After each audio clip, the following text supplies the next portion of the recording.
Hello guys! Welcome to AlexSub channel. It's another day in AlexSub Engineering Department, so it's another tutorial.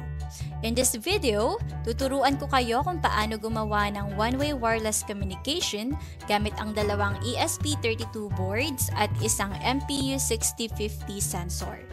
Gagamit tayo ng ESP-NOW protocol para makapagpadala ng sensor data mula sa sender papunta sa receiver.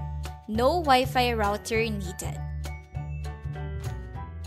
Ang project natin ay simple lang. ESP32A will act as the sender. Kukunin niya ang acceleration data mula sa MPU6050 at ipapadala ito sa receiver, which is ESP32B. Perfect ito para sa wireless sensor projects like monitoring movements or gestures. So, ano nga ba ang mga materials na kailangan natin? We need 2 ESP32 boards, 1 MPU6050 module, jumper wires, USB cables, and Arduino IDE. So let's start building it. So, i-connect na natin ang MPU6050 sa sender ESP32 gamit ang I2C. So, let's connect the VCC to 3.3 volts. Connect the ground to ground. Connect the SCL to GPIO22. And connect the SDA to GPIO21. Para naman sa receiver, hindi na kailangan ng sensor. Kailangan lang nating basahin ang data na pinapadala ng sender. Kapag may natanggap siya, ipapakita natin ito sa serial monitor. Before we start coding, let's install everything we need.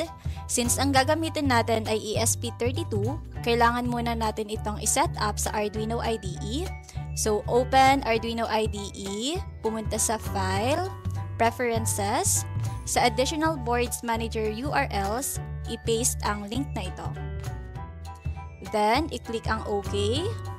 Pumunta sa Tools, Board, Boards Manager.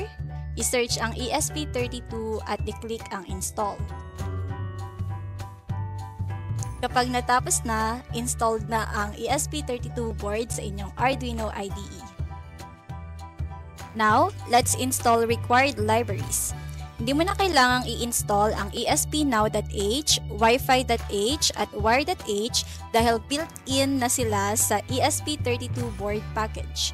Ang kailangan na lang nating i-install ay MPU6050 library. Ito ang gagamitin natin para sa motion data ng sensor. Pumunta sa Sketch, Include Library, Manage Libraries, lalabas ang Library Manager window. Sa search bar, i-type ang MPU6050, hanapin ang tamang library tapos i-click ang install. Ngayon, complete na ang setup natin. Pwede na tayo mag-start sa code discussion para sa ating one-way communication. Una, kunin muna natin ang MAC address ng ating receiver. So kapag mag-EESP-NOW tayo, kailangan alam ng sender kung sino ang papadalhan at yun yung receiver's MAC address. Kapag two-way communication naman ang gagawin mo, kailangan pareho nilang alam ang MAC address ng isa't isa. So here's the code to get the MAC address.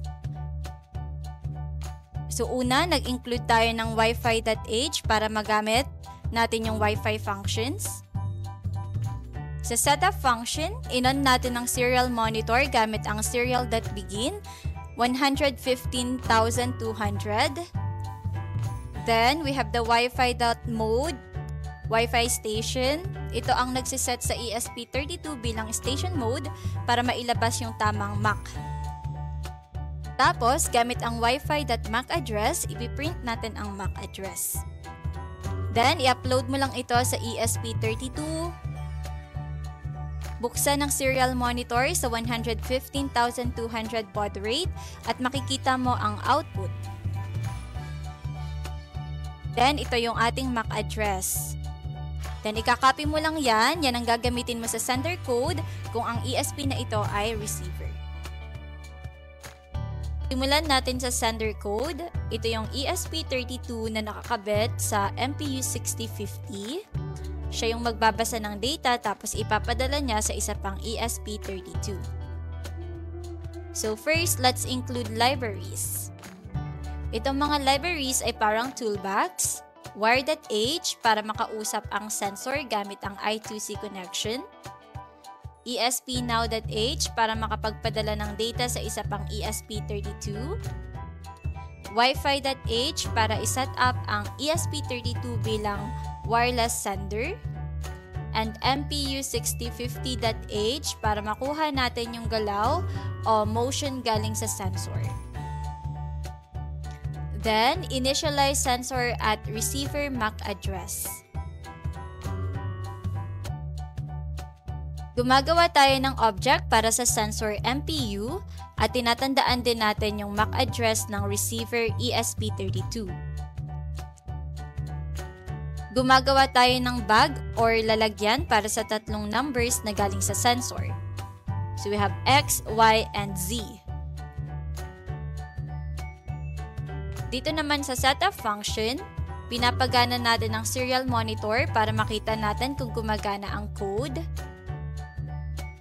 Ginagawa nating station ng ESP32. Hindi ito konektado sa internet pero kaya nitong magpadala ng data. Sinisimulan natin ng ESPnow. Kung may error, hindi na siya tutuloy. Then dito natin sinasabi kung kanino ipapadala yung data. Nilalagay natin yung address ng receiver ESP32 para alam niya kung saan pupunta yung data. Ito naman, sinasabi lang kung successful ba or failed ang pagpapadala. Lalabas sa serial kung success o fail. Dito naman, pinapagana na natin ang sensor. Kung hindi siya gumagana o hindi nakakabit ng tama, mag-a-alerto tayo sa serial monitor. In the loop function, kumuha tayo ng data mula sa sensor, X, Y, at Z movement.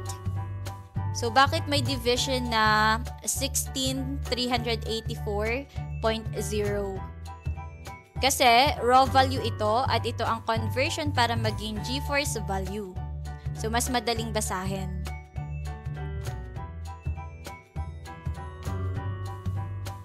Then, ito ang padala ng data sa kabilang ESP32. Kada isang segundo, ipapadala niya yung galaw ng sensor. So, yun lang para sa sender code. Kapag tapos na kayo mag-code, upload nyo na ito sa ESP32 sender nyo.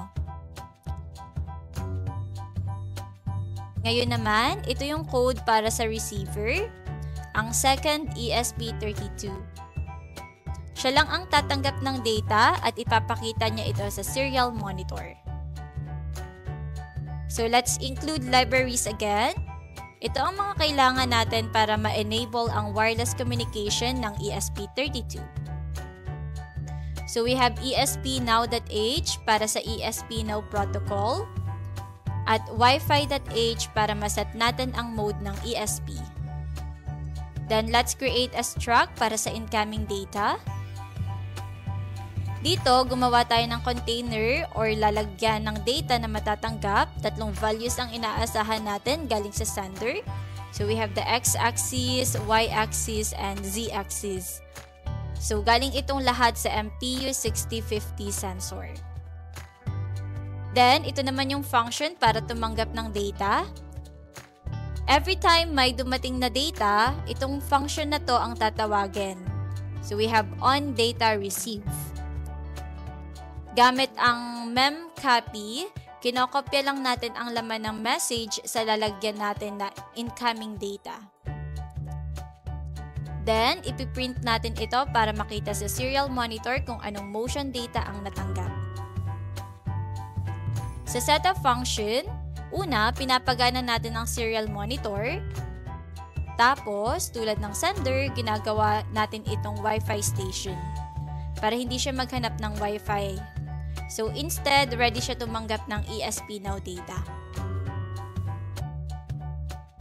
Then, sinisimulan natin ng ESP Now. Kung may error, ibig sabihin hindi makakatanggap ng data kaya hihinto na agad yung code. Dito naman, sinasabi natin sa ESP32 na kapag may dumating na data, tawagin si onDataReceive. Doon natin i-handle ang motion data. Sa receiver, hindi natin kailangan mag-loop ng kahit ano. Ang trabaho lang nito ay tumanggap ng data at mag-display sa serial monitor. So kapag tapos na kayo mag-code, upload nyo na ito sa ESP32 receiver nyo. Ngayon na na-upload na natin ang code sa parehong ESP32, open natin ang serial monitor ng receiver. Dapat makikita natin ang mga acceleration values na pinapadala ng sender every second. As you can see, gumagalaw yung readings habang iniikot natin ang MPU 6050. Ibig sabihin, gumagana ang one-way ESP Now transmission natin. Kapag hindi gumana, ito ang mga dapat i-check. So, check nyo yung MAC address ng receiver kung tama ba ang nilagay sa sender. Dapat parehong ESP32 naka-Wi-Fi station mode. Check nyo rin kung may power ba ang sensor. And lastly, check nyo rin yung MPU 6050 reading sa I2C scan test. And that's it guys! May wireless motion sensing setup ka na gamit lang ang dalawang ESP32 at isang MPU 6050 sensor. So kung nagustuhan nyo ang tutorial na ito, don't forget to like and subscribe para updated ka sa mga susunod nating projects. Thank you so much and bye-bye!